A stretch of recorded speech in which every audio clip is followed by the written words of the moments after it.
This is your Anxiety Toolkit, episode number 227.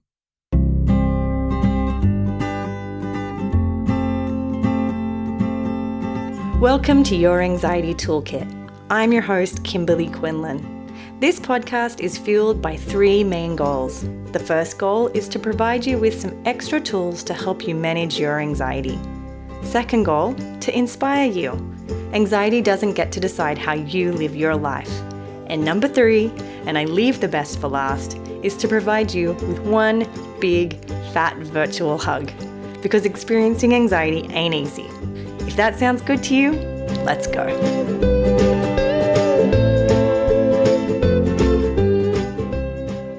Welcome back, everybody. I'm so grateful to have this time with you.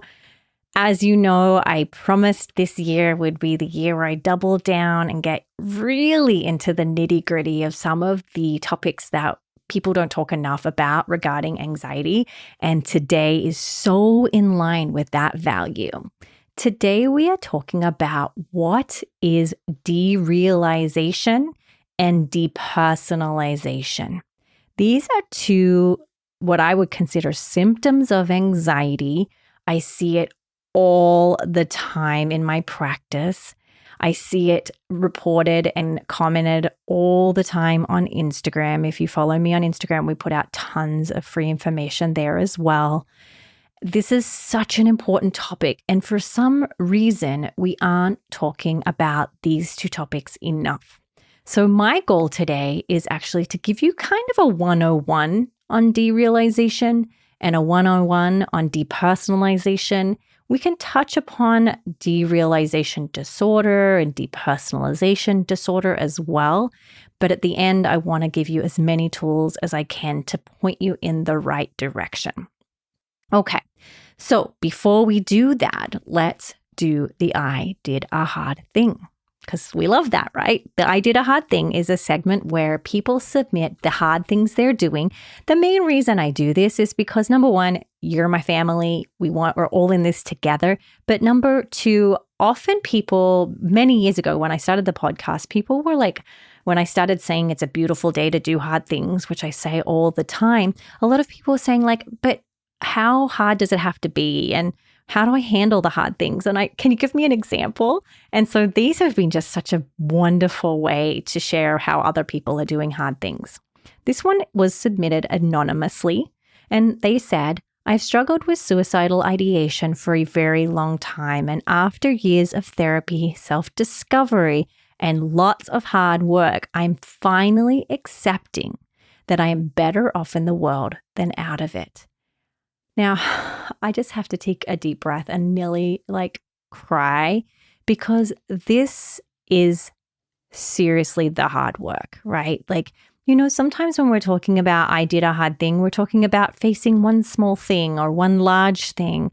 But I really want to honor Anonymous here and all of you who are doing this really long-term work and deep, deep work around really acknowledging how important you are and how much the world needs you in it and on it. So Anonymous, I love you. You are amazing. I have such respect for the work that you've done and are doing. And thank you. Again, I think we don't talk about suicidal ideation enough either. In fact, I should really do an episode on that as well. I respect you and I'm so grateful you submitted this week. Okay, here we go. I have some notes, which I rarely use notes for episodes, but I didn't want to miss anything. I've got so much I want to share. I will do my best to break this down into, like I said, a 101, small bite-size helpful tools. Okay. You will hear me as I talk, taking little deep breaths, and that's because I have to practice slowing down. When I'm doing podcasts, just a little off topic, when I'm doing podcasts, I get so geeked out that my brain races and I'm all over the place and I'm talking fast and I have to slow down, Kimberly, pump the brakes, lady. So let's together take a breath and let's just be together. Okay. First, let's talk about derealization. Okay. The definition of derealization is that derealization is a mental state or a psychological experience. It could also be a physiological experience where things feel unreal. Not like, oh, that's totally unreal, man, like amazing. I'm talking where they don't feel real. When you have derealization, you might feel detached from your surroundings, right? You don't feel connected to what's going on around you. And people and objects may also seem unreal. Often people, when they have derealization or derealization disorder, feel like they're going crazy. Like actually they feel like they're going crazy, not just the term that people use on the street. Like they actually feel like they're losing touch with reality. When we talk about derealization disorder, we'll talk about that here in a little bit, but we could kind of use them interchangeably. Lots of people have derealization without having the disorder, but to have derealization disorder, you have to experience derealization. So I'm including them both there. Now, the prevalence of derealization, I wanted to just give you this information because I felt it was very validating. I myself struggle with derealization and depersonalization. So it was really validating for me to hear that more than 50% of people may have this disconnection from reality at least once in their lifetime.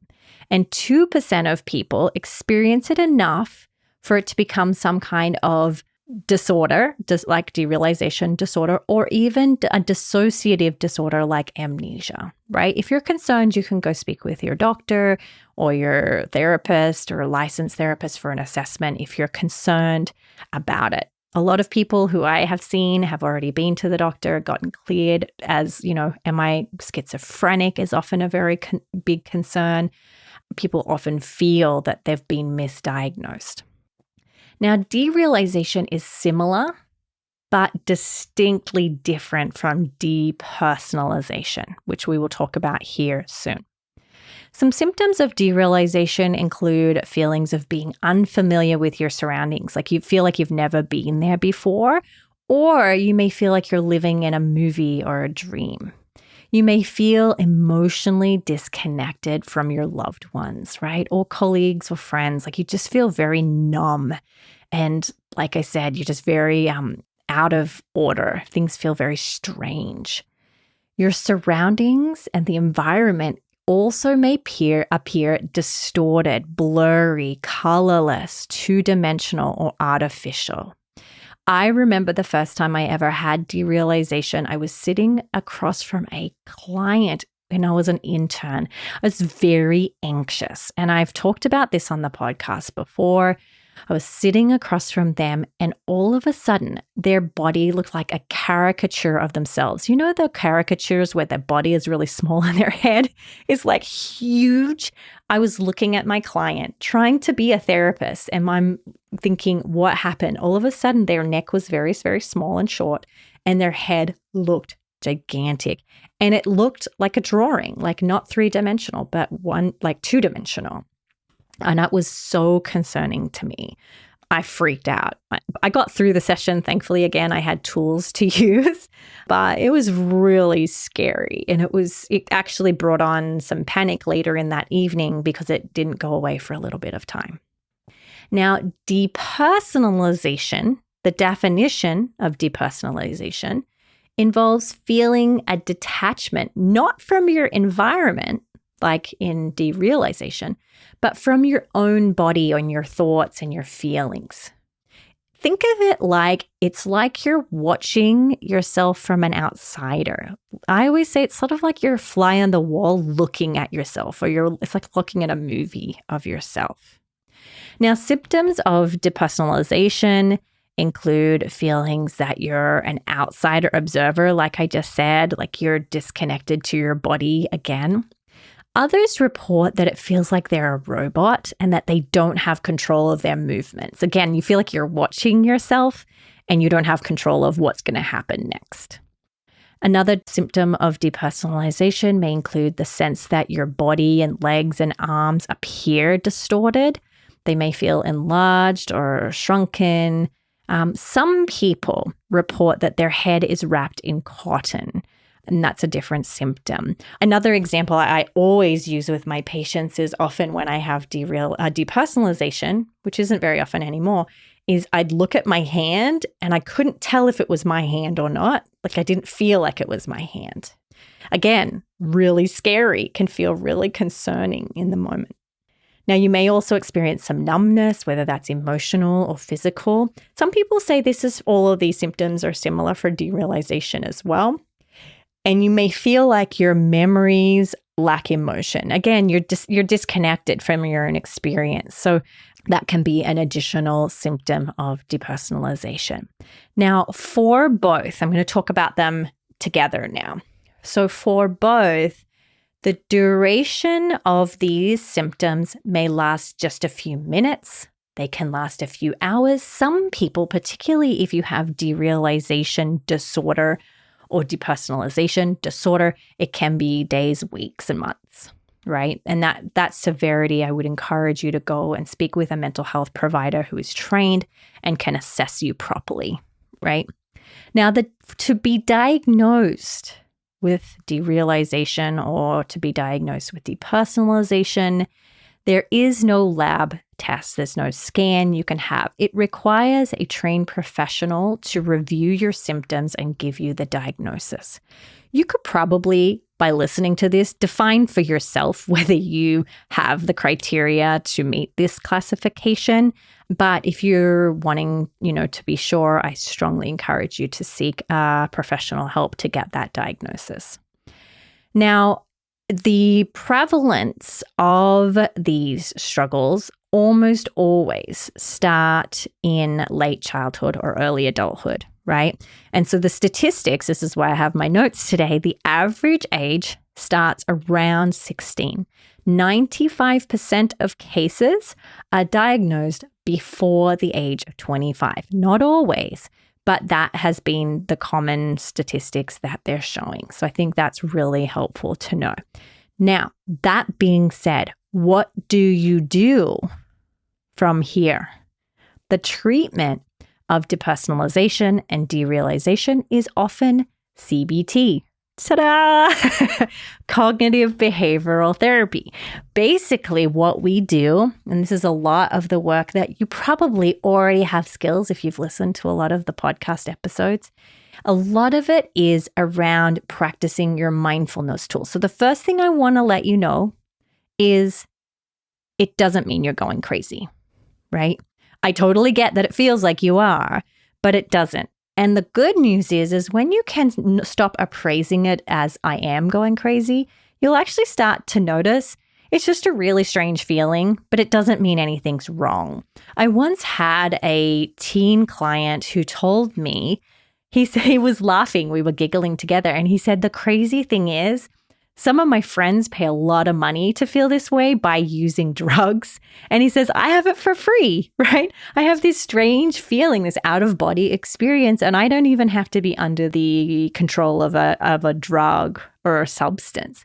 And he said, when I looked at it from that perspective, I stopped appraising it as if it's dangerous. And that was a game changer for him, to stop appraising it as if it is a dangerous problem. For me now, when I have derealization, it usually occurs when I'm driving, and I used to panic that meant I was going to crash. But then when I just said, okay, I'm just having a feeling, and I'm going to let it be there. I'm not going to do anything about it. I'm not going to judge it negatively. I'm going to allow it to rise and fall on its own. And I'm going to put all of my attention on just staying present. Now, your brain is going to say, yeah, but present is bad. Present is terrible. Bad things are going to happen. What if you're going crazy? And your job is actually to practice just letting those be thoughts, because that's what they are. They're thoughts. Just because you have them doesn't mean they're facts. Lots of people have derealization. The clients I've had who've had severe derealization and depersonalization disorder, they now say, yeah, it happens, no big deal, I just go about my day, right? Now, in the early stages of treatment, you're going to hate this idea, but it works, is we actually used to purposely induce this sensation so that they could practice tolerating the discomfort without responding in unhealthy ways or in compulsive ways. We would sit them down and spin them around in a chair. We would have them stare at the wall. We would have them look at really psychedelic YouTube videos where the colors and the patterns are all wavy like 70s, like psychedelic. And we would practice inducing the feeling. And from there, they would practice willingly allowing the discomfort and going about their day, being gentle with themselves, engaging in the things they value. Of course, they mightn't feel great, and that's okay. You can slow down a little and do what you need to do. But ultimately, when you have depersonalization and derealization, the goal is simply to do nothing at all. Crazy. When I tell my patients that, they're like, oh my goodness, you're either crazy or you're brilliant. And by the end, usually they say that this treatment, not me, but the treatment is brilliant, right? Because it teaches them not to be afraid of it and not to try and live their life avoiding it. I've had patients report that they've avoided things at great length just to avoid the experience of depersonalization and derealization. And when they avoid it, it just keeps them stuck and keeps them scared and keeps it happening more. The other thing I will add is do not check to see if you're derealized or depersonalized. Because just the act of checking for it, like in a mental check, can actually bring on the symptoms. Now, that's easier said than done. Am I right? Like, yes, it's very hard. I know it's easy to say, just stop doing that. But if you're engaging in a lot of checking behavior, sometimes it's helpful to catch when you are and bring yourself back to the present. Do whatever disengagement skills you can use to get you back into the present moment. Again, we don't want to push the discomfort away, but we also don't want to give too much hyper attention to these sensations and symptoms. Okay? If you're struggling with these symptoms, go and see a mental health professional. If you can, quiz them, ask them if they have skills in this, or look on their website, see if they've got any information about it. That will help you to get the help that you need. This is like I said, this is what I call derealization and depersonalization 101. But there are many, many other tools that you can use to help manage this. One day, I will do my best to create an online course about this that goes into detail, so you have that. But for right now, I hope that this is helpful. Now, before we finish up, I'm going to do the review of the week. We have an amazing review here from Jess Rabon 621. And they said, amazing podcast. I absolutely love everything about this podcast. I could listen to Kimberley talk all day, and her advice is absolutely amazing. I highly recommend this podcast to anyone struggling with anxiety or any other mental health professional that wants to learn more.